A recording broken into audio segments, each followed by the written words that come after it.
avons vu que les quatre éléments, les Arba Yesodot, l'air, le feu, l'eau et la terre, se traduisent par quatre tnuot, faculté de se mouvoir. Ces quatre mouvements ont été ordonnés et ont été mis en place par de nombreuses additions, on va dire ainsi, de nombreuses façons. Et le produit qui en découle sont la multitude des énergies du Nefesh. En très simple, il y a ces quatre Yesodot qui sont quatre Tnuot, donc quatre éléments qui sont quatre mouvements, mais en fonction, par exemple, l'un sera plus dans le rouar à 80%, 10% de Esh, 1% de Maïm, 9% de Afar, etc., etc. La multitude d'additions et de compositions a donné naissance à la multitude de Kochot du Nefesh. Chaque Kochot du Nefesh, chacune des Kochot du Nefesh, est le produit, la conséquence d'une arkava, c'est-à-dire d'une composition précise des quatre mouvements. Et donc, il n'y a que ces mouvements-là. C'est-à-dire, chaque énergie est composée de ces quatre mouvements, mais la façon de leur structure et la mesure des tnuot, c'est ce qui va définir, ce qui va fixer l'essence de la caractéristique de tel mouvement, de telle personne, etc. Donc en simple, il y a les quatre yesodot qui se traduisent par quatre tnuot.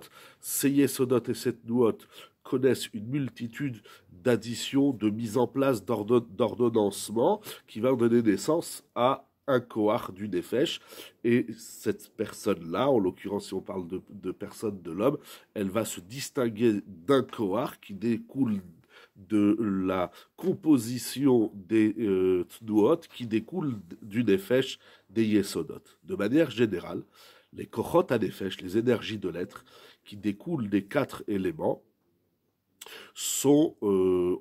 on les définit, on les distingue par deux regards fondamentaux. Premièrement, les tnuot, les mouvements. Deuxièmement, les midot.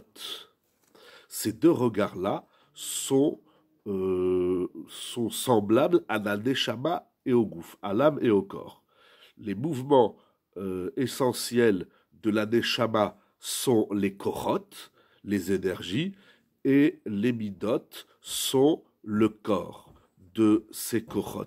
Chaque mida, chaque trait de caractère de la personne est le corps, l'aspect extérieur d'un koach.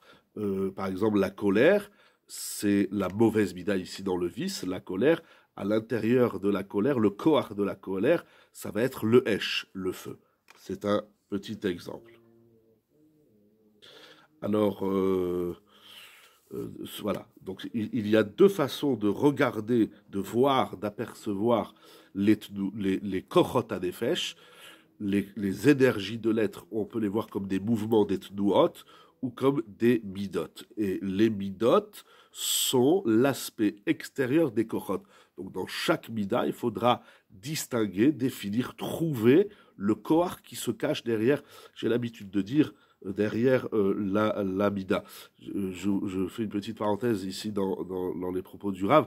J'ai l'habitude de dire qu'il peut y avoir, par exemple, 3 personnes qui disent du lachon hara, chas shalom, qui disent de la médisance, qui prononcent de la médisance.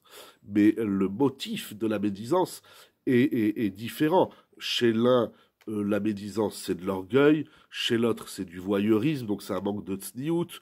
Chez l'autre, c'est de la batlanout, c'est-à-dire il s'ennuie dans la vie, il n'a rien d'autre à faire que d'aller voir ce qui se passe chez les autres et de le raconter à tout le monde. Donc ça veut dire l'extériorité de l'amida ou de coléreux. Deux personnes sont colériques, c'est pas pour le même motif.